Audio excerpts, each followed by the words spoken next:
Bom dia a todas e a todos.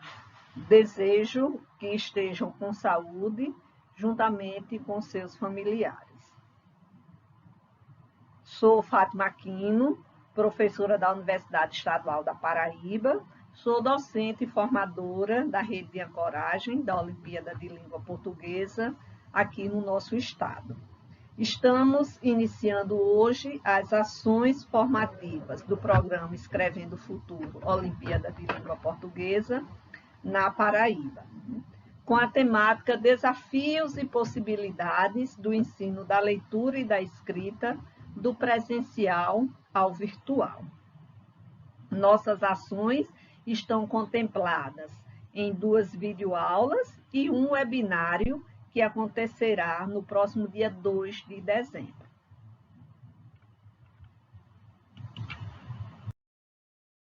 Nessa nossa primeira videoaula, que chamei de aula 1, iremos falar um pouco sobre os novos saberes e as novas aprendizagens em tempos de aulas remotas. Assim, o nosso objetivo é refletir sobre a leitura e a escrita no contexto do ensino na modalidade remota. Como está acontecendo o ensino da leitura e da escrita nesse contexto? Quais são as dificuldades enfrentadas? Quais são as possibilidades de trabalho?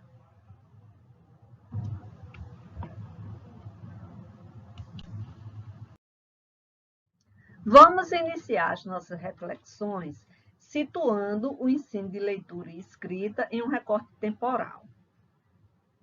Então, vamos tomar como recorte a década de 90 até hoje. O que aconteceu nesse espaço de tempo que foi significativo para o ensino e aprendizagem da língua portuguesa, especificamente da leitura e da escrita? Então, iniciando o nosso recorte da década de 90, nós temos o lançamento dos parâmetros curriculares nacionais, os PCN, documento de orientação quanto ao cotidiano da sala de aula. Esse documento trouxe mudanças significativas para a escola, uma vez que fomentou a necessidade da formação continuada dos professores, a necessidade de cursos de formação para a compreensão desse documento, como também a mudança na grade curricular dos cursos de licenciatura, para atender a essa nova demanda. Assim, nós temos a necessidade da formação continuada do professor que está em sala de aula e mudanças na formação inicial do graduando, futuro professor que vai estar na escola. Um outro acontecimento importante da década de 90 foi o aperfeiçoamento do Plano Nacional do Livro Didático, do PNLD, com a avaliação prévia do livro didático e a criação do guia do livro didático. Essas ações proporcionaram uma melhoria significativa na qualidade dos livros que chegavam às nossas escolas. Então, esses acontecimentos da década de 90 encaminharam novos acontecimentos para o início desse nosso século, os anos 2000.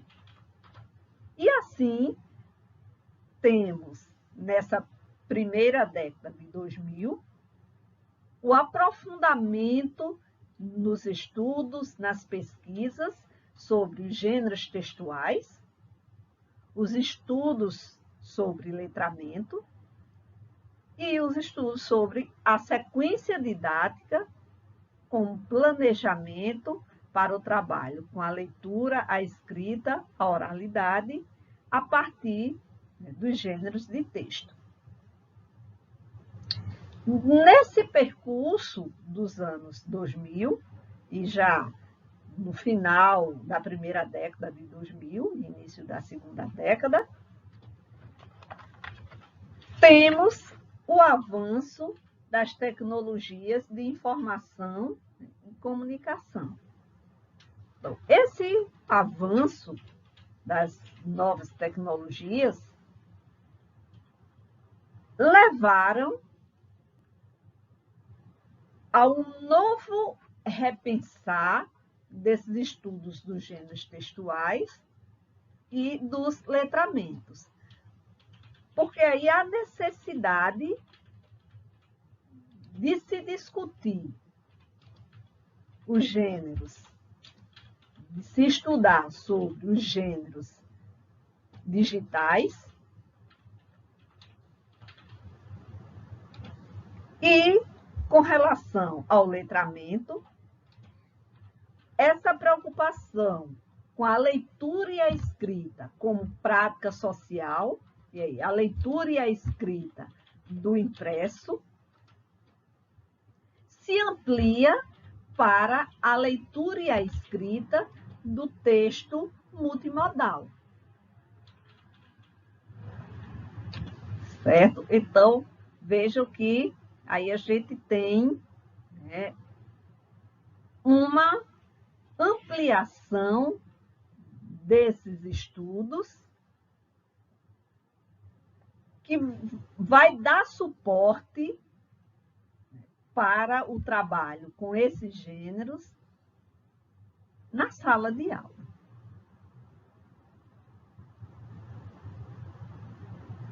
E nesse percurso chegamos a 2017. Então, qual foi o acontecimento em 2017? A homologação do documento da Base Nacional Comum Curricular, a BNCC, que é um documento normativo que define o conjunto de aprendizagens, uma referência nacional para a formulação dos currículos dos estados, dos municípios. Então, vejamos que a base, a BNCC, traz nesse seu conjunto de aprendizagens, a definição desse conjunto de aprendizagens, a preocupação com o uso das tecnologias, né, com o trabalho com gêneros digitais em sala de aula. O letramento digital dos nossos alunos, o letramento digital nosso enquanto professor. Né? A exigência desse nosso letramento também. E, partindo de 2017, chegamos a 2020, o nosso hoje, com as aulas remotas. Então, aqui, o espaço escolar deixou de ser a sala de aula e passou a ser as nossas casas, as nossas salas. Feito esse percurso temporal relacionado ao ensino e aprendizagem da língua portuguesa, da leitura e da escrita, situamos agora o programa Escrevendo o Futuro nesse contexto. Então, iniciamos aqui com o ano de 2002, que foi o ano de criação do programa Escrevendo o Futuro, pelo SEMPEC, Centro de Estudos e Pesquisas em Educação, Cultura e Ação Comunitária, e a Fundação Itaú Social. Então, de 2002, vamos para 2004. Então, em 2004, há a introdução do gênero Memórias Literárias no programa Escrevendo o Futuro. De 2004, damos um salto para 2008. O que é que acontece em 2008? Acontece a parceria com o Ministério da Educação. Então, o programa torna-se uma política pública para a educação, né? Uma política pública de formação de professor, e a ampliação da abrangência das ações do programa. De 2008, passamos para 2011. E o que destacamos em 2011? O lançamento de curso à distância. Vejamos que essa época coincide com o avanço das tecnologias de informação e comunicação, o que vai proporcionar o surgimento de novos gêneros, os gêneros digitais. E assim, passamos para 2019, com a introdução do gênero documentário. Vejamos que o programa desenvolve suas atividades, as suas ações, em consonância com os estudos e as pesquisas que dão base para o ensino de língua, o ensino da leitura, da escrita, acompanhando essas mudanças que vêm acontecendo na sociedade. Assim, o programa se inicia com o trabalho com gêneros textuais. Em 2004, a introdução de um novo gênero. Em 2019, a introdução de mais um gênero, o documentário. Então, vejam que esses gêneros, principalmente o documentário, vão exigir o manuseio com as tecnologias, com essas novas tecnologias, certo? E de 2019, chegamos hoje, né, no nosso contexto atual, o contexto, né, da pandemia, e em função disto, né, não podemos ter a formação presencial, então o programa intensifica as suas formações na modalidade remota. O programa tem como foco contribuir para a melhoria do ensino da leitura e da escrita nas escolas públicas de todo o país, por meio da formação de professores da educação básica. Esse é o foco do programa, é a prioridade do programa. E a Olimpíada de Língua Portuguesa, que, na verdade, podemos considerar como a culminância das atividades desenvolvidas com leitura e escrita.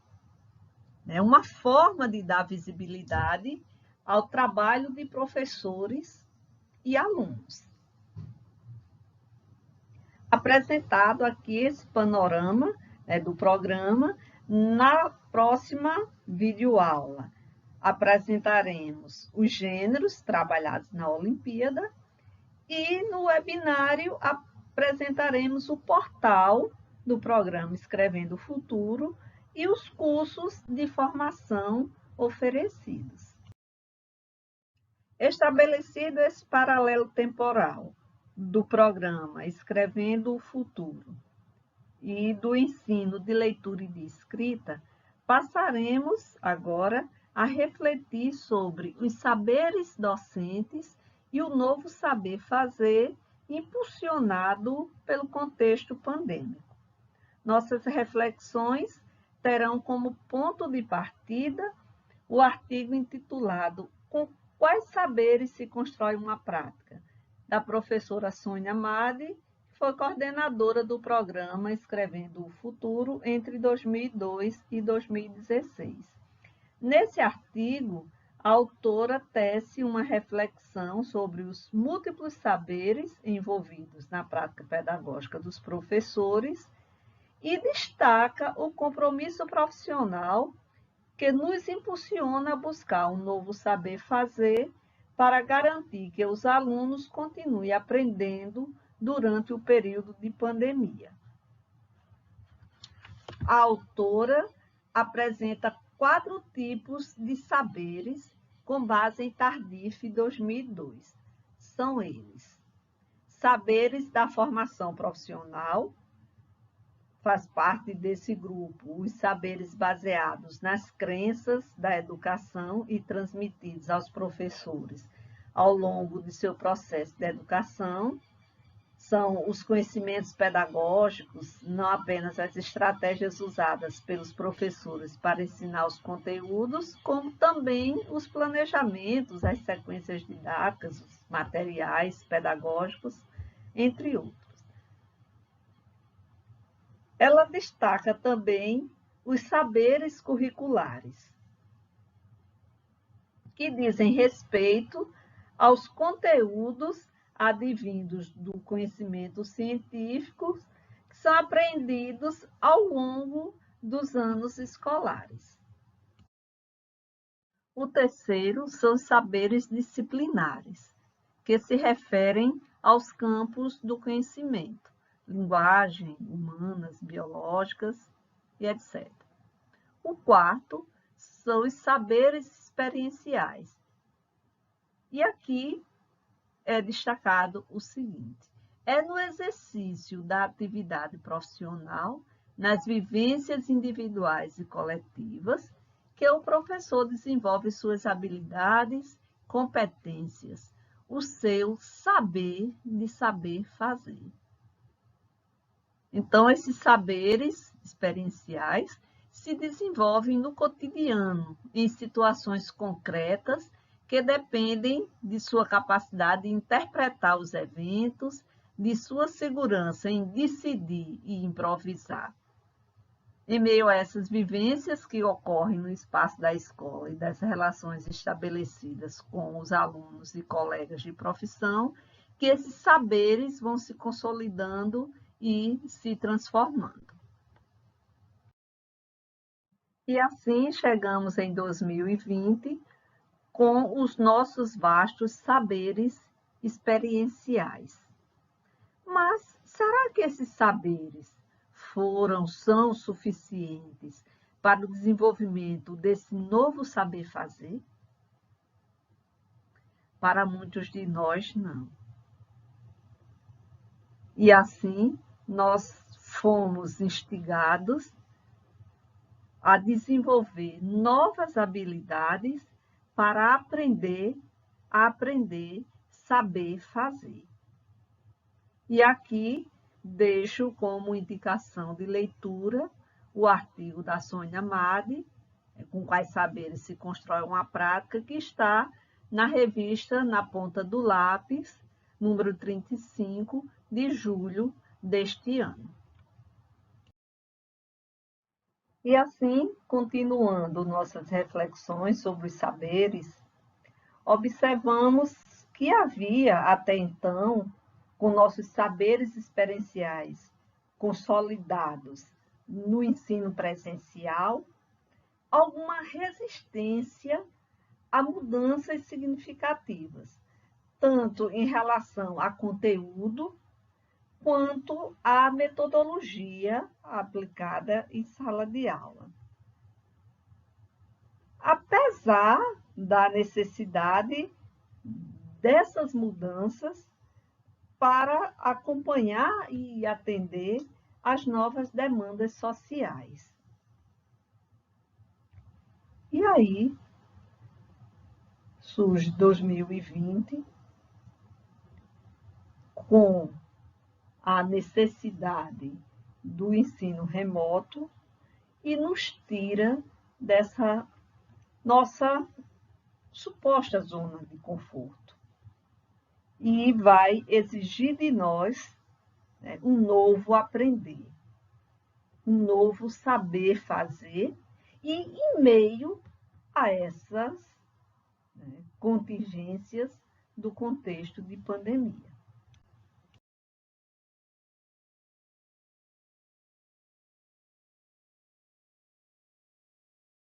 Então, esse novo contexto de aulas remotas, esse contexto do novo aprender, do novo saber fazer, vai exigir um repensar nas nossas práticas, um repensar dos conteúdos, as ferramentas que serão usadas, a avaliação.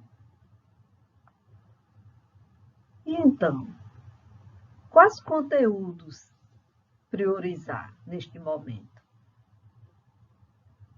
Precisamos dessa flexibilidade para com os conteúdos.